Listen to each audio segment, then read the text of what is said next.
தமிழகத்துல சட்டசபை தேர்தல் வந்து நெருங்கிட்டு இருக்கு. இன்னும் 3 வாரங்களே உள்ள நிலையில ஒவ்வொரு அரசியல் கட்சி தலைவர்களும் தங்களுடைய வேட்பாளர்களை அறிவிச்சு பிரச்சாரத்தை தொடங்கி இருக்கிறாங்க.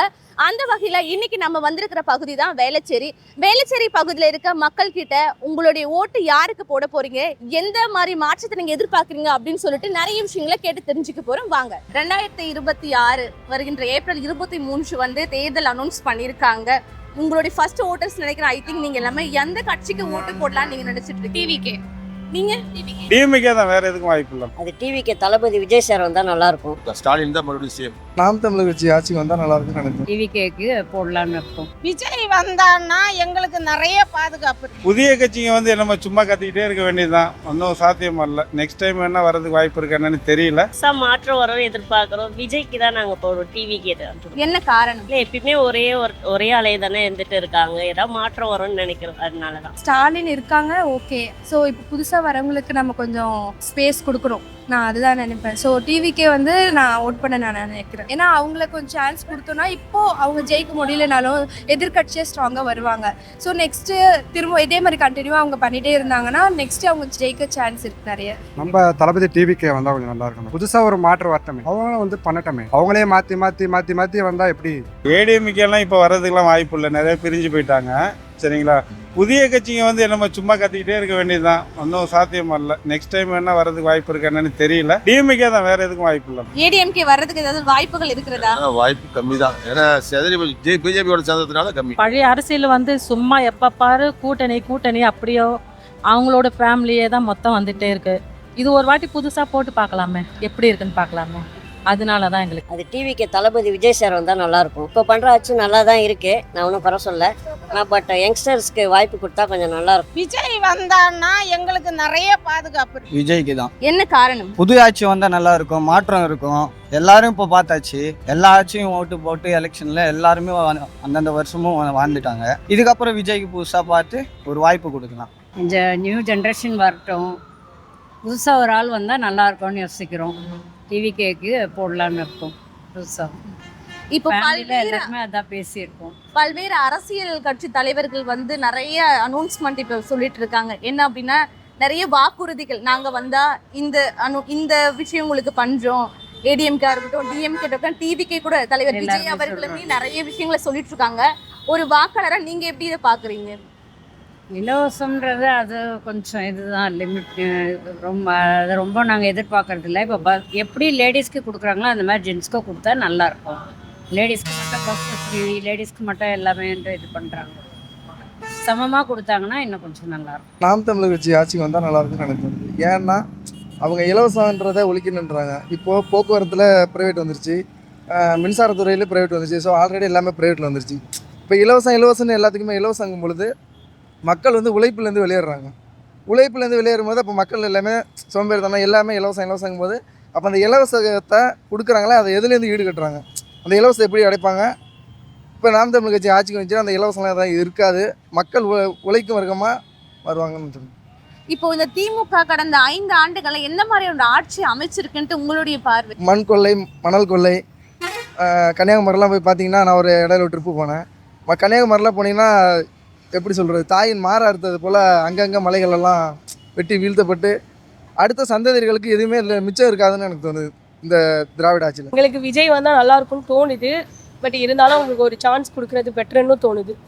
இந்த 5 ஆண்டு கால அரசியல் எப்படி இருந்தது? டிஎம்கேட ஆட்சி எப்படி இருந்தது? ஏடிஎம்கே வரதுக்கு ஏதாவது வாய்ப்புகள் இருக்கா? வரவே கூடாதுன்னு தான் என்னோட ஒப்பீனியனு. ஆனால் இந்த 5 வருஷத்துல வந்து நிறைய கொலை, அந்த மாதிரி பாலியல் வன்கொடுமை, அந்த மாதிரி நிறைய நடந்துருச்சு. ஸோ இதெல்லாம் தவிர்த்து பெண்கள் வந்து நல்லபடியாக சமூகத்தில் இருந்தால் சந்தோஷம் அப்படின்னு நான் நினைக்கிறேன். உங்கள் தொகுதியில் இருக்க இந்த 5 வருடங்களில் எம்எல்ஏ வந்து எந்த அளவுக்கு உங்கள் தொகுதியை வந்து சீரமைப்பு பண்ணியிருக்காங்க? நான் நேட்டிவ் வந்து திருச்சி. ஸோ சென்னையை பொறுத்தவரைக்கும் எனக்கு தெரியாது, சரிங்களா? ஆனால் எங்கள் ஊரில் மோசமாக தான் இருக்குது. எங்கள் ஊரை பற்றி கேட்டால் எனக்கு தெரியும், ஆனால் இங்கே இருக்கனால எனக்கு சரியாக தெரியல. ஆனால் எங்கள் ஊரில் இப்போதைக்கு இருக்கிறதுல எல்லாம் கேவலமாக தான் இருக்குது. அது மாறிய ஆட்சி நல்லபடியாக இருந்தால் ரொம்ப சந்தோஷம்தான்.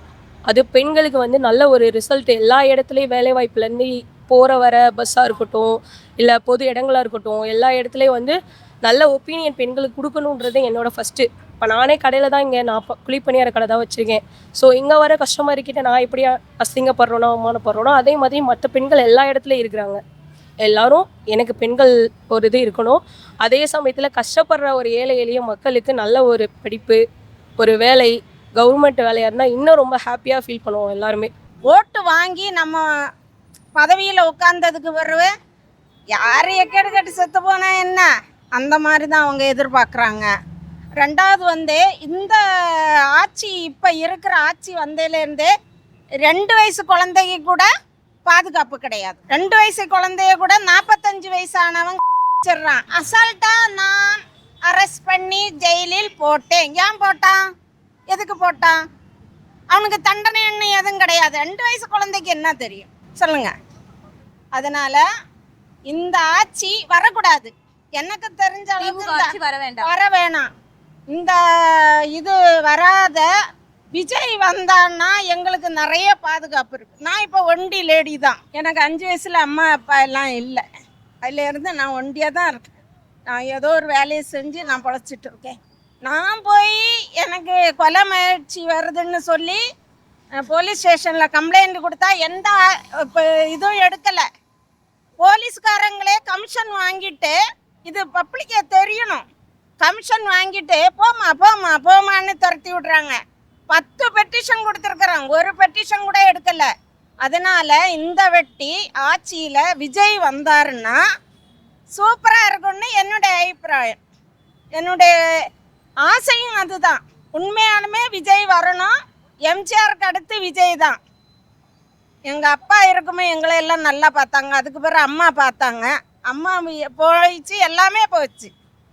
இப்போ இருக்கிற சுச்சுவேஷனில் பெண்களுக்கு பாதுகாப்பே கிடையாது. பெண்களுக்கு பாதுகாப்பு இருக்கணும்னா விஜய் தான் வரணும். ஓகேவா?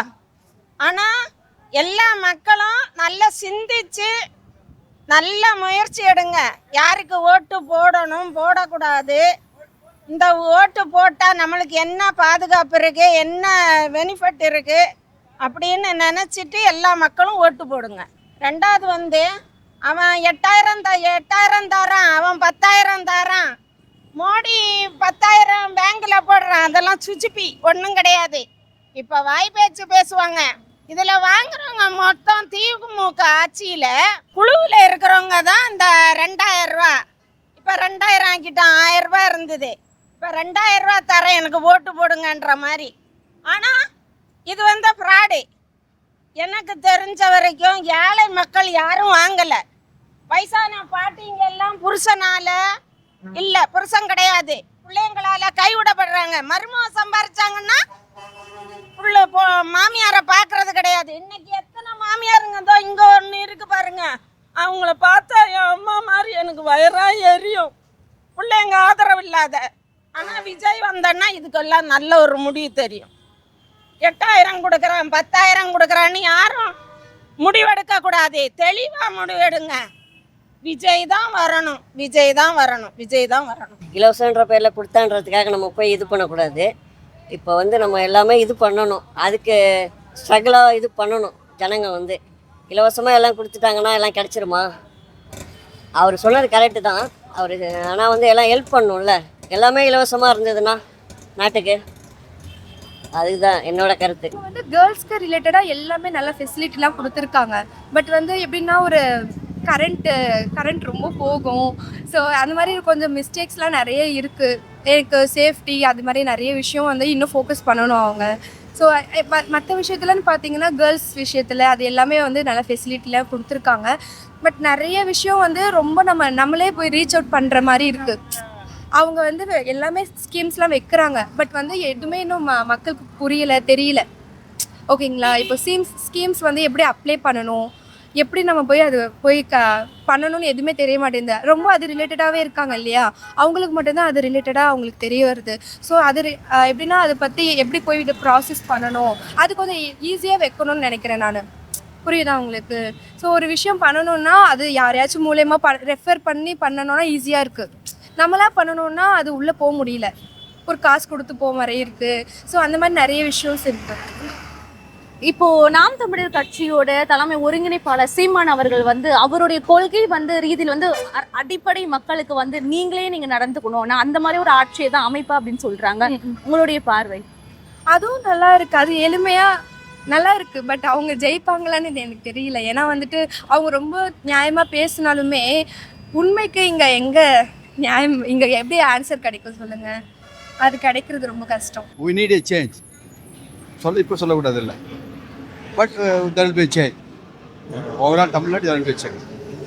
பல்வேறு அரசியல் கட்சி தலைவர்கள் நிறைய இப்போ பிரச்சாரத்துல நிறைய வாக்குறுதிகளை வந்து அள்ளி தெளிச்சிட்டு இருக்காங்கன்னே சொல்லலாம். அதை நீங்க எப்படி பாக்குறீங்க? ஒன்றுமே செய்யக்கூடாது, வாக்குறுதியே சொல்லக்கூடாது.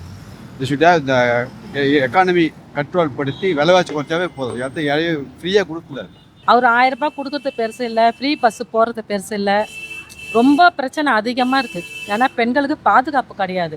எங்கேயோ தனியாக ஒரு 11 வயசோ 8 வயசு குழந்தையோ 6 மாதம் குழந்தையோ தனியாக விட முடியல. அந்த பிரச்சனைலாம் கொஞ்சம் போகணும் எங்களுக்கு, அதுதான், வேற ஒன்றும். இந்த 5 ஆண்டு ஆட்சி காலம் எப்படி இருந்தது திமுக? ரொம்ப தலைவலியாக இருந்தது, ரொம்ப தலைவலி, எங்களால் தாங்க முடியல. வெளியே சொன்னாலும் கஷ்டமாக இருக்குது. ஏன்னா பழி வாங்கிடுவாங்களோ என்ன பண்ணுவாங்களோ ஒரு பயமாக இருக்குது எங்களுக்கு. அதனால என்ன பண்ண, மாற்றி போடலாம், அடுத்தவங்களுக்கு எப்படி இருக்குன்னு பார்க்கலாம். சின்ன வயசுலேருந்தே விஜய் ஃபேன் தான், ரொம்ப பிடிக்கும். ஒரு நாள் வந்து ஆட்சி மாற்றம், அவங்களே எத்தனை தடவை தான் ஓட்டு போட்டு போட்டு போட்டு அவங்களே வருவாங்க, மாற்றி மாற்றி. புதுசாக வரட்டும், வந்து ஜெயிப்பார், கண்டிப்பாக வருவார், பார்த்துக்கலாம். டிவிக்கே கண்டிப்பாக 2026 வருது, முதலமைச்சராக அவர் தான் வராரு. இந்த 5 வருட ஆட்சியே திமுக எந்த மாதிரியான சிறப்பான ஆட்சி மேடம் அமைந்திருக்கு? இதெல்லாம் ஒரு ஆட்சியா மேடம்? என்ன மேடம் ஆட்சி பண்ணாங்க அவங்க? அதெல்லாம் ஒரு ஆட்சி இது பண்ணவே இல்லை, கெட்டது தான் பண்ணியிருக்காங்க. எதுவும் பண்ணதே இல்லை. விஜய் வந்து நல்லா பண்ணுவார், ஒரு இதுவும் இருக்குது, நம்பிக்கை இருக்குது, புதுசாக வரட்டும். பெண்களுக்கு பாதுகாப்பு இருக்கா? பட் நாங்க எல்லாமே செய்யறோம். பெண்கள் பாதுகாப்புங்கிறத விட பாலியல் வன்கொடுமை அங்கங்கே இப்போ மக்கள் அதாவது 60 வயது பெண்மைக்குமே பாலியல் தொல்லை நடக்குது. அப்படிங்கிறதுல பாலியல் தொல்லை செய்கிறாங்கன்னா அந்த குற்றவாளிக்கு என்ன பண்ணணும்னா உடனே அவங்கள அடக்கம் செய்கிறதுக்கு முன்னாடி அவங்கள அடக்கம் செய்ய சொல்லுவாங்கள்ல, அது போல் தண்டனைகள் கொடுத்தா நல்லாயிருக்கும். இப்போ ஒரு கட்சி தலைவர்களுமே தங்களுடைய பட்டியலை வந்து வெளியிட்டிருக்காங்க, வாக்கு சேகரிப்பு வாக்காளருடைய பட்டியல்களை வெளியிட்டிருக்காங்க. அப்போ அவங்களுடைய சொத்து மதிப்பை வெளியிடும் போது ஒவ்வொரு அரசியல் கட்சிகளோட மாறி மாறி அவர்கள் என்னுடைய ஸ்டேட்மெண்ட் வந்து இவ்வளவுதான் வச்சிருக்கோம் அப்படின்ற மாதிரி இருக்காங்க. அதை நீங்க எப்படி பாக்குறீங்க? அதெல்லாம் நம்மளுக்கு தேவையில்ல. அது எவ்வளோ வச்சுக்கிறாங்களோ அது நம்மளுக்கு தேவையில்ல. அவங்களோட பர்சனல் வந்து நம்ம கேட்கக்கூடாது. நம்மளுக்கு என்ன தேவையோ அதை மட்டும்தான் நம்ம எதிர்பார்க்கணும். புரியுதுங்களா? இந்த 5 ஆண்டுகள்ல உங்க தொகுதி எம்எல்ஏ வந்து எந்த அளவுக்கு சிறப்பா செஞ்சிருக்காங்கன்னு நீங்க நினைக்கிறீங்க? இதுக்கப்புறம் செஞ்சாதான் அவங்களுக்கு இப்போ வாய்ப்பு கொடுத்தாதானே அவங்க செய்வாங்க. செய்யாத முன்னே அவங்க எப்படி செஞ்சுன்னு சொல்ல முடியும்?